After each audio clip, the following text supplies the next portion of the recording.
মৃত ব্যক্তিকে নিয়ে মানুষ উল্লাস করছে।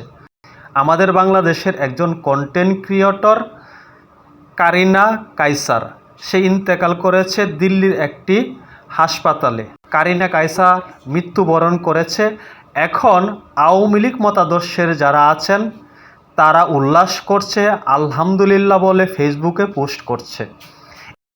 এটাকে নিয়ে সুশীল সমাজের অনেকে অনেক রকম মন্তব্য করা শুরু করেছে যে আওয়ামী লীগ যারা করে তাদের মনুষ্যত্ব নাই।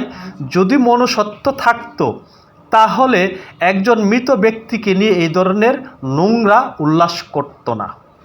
এই কথাটা যারা বলেন তারাও ঠিক আছেন।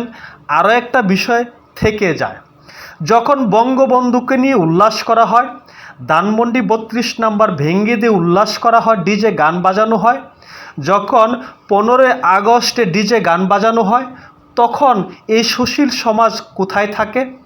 তাদের কথা তখন কেন শোনা যায় না?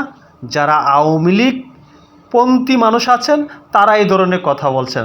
তারা বলছেন যার হাত ধরে বাংলাদেশ স্বাধীন হলো তার মৃত্যুতে বাংলাদেশের মানুষ উল্লাস করতে পারলে, উদযাপন করতে পারলে, তাহলে কেন চুন্নি গণভবন থেকে যারা চুরি করেছে, যার পরিবারের সকলেই চোর, তাদের মৃত্যুতে উল্লাস করা যাবে না?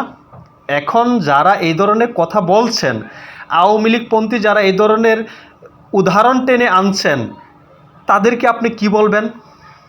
বাংলাদেশের স্থপতি বঙ্গবন্ধু শেখ মুজিবুর রহমানের ধানমন্ডি ৩২ নাম্বার ভেঙে দেওয়া হলো, সেখানে ডিজে গান বাজানো হয় এবং তার মৃত্যুবার্ষিকীতেও নোংরামি করা হয়। সেইটা যদি অপরাধ না হয় তাহলে কারিনা কায়সারের মৃত্যুতে উদযাপন করা, উল্লাস করা, সেটা কেন অপরাধ? কিন্তু যারা লালবদর তারা ভুলে যান। আমরা দেখেছি আওয়ামী লীগের অনেক বর্ষীয় নেতার মৃত্যুতে তারা উল্লাস করেছে।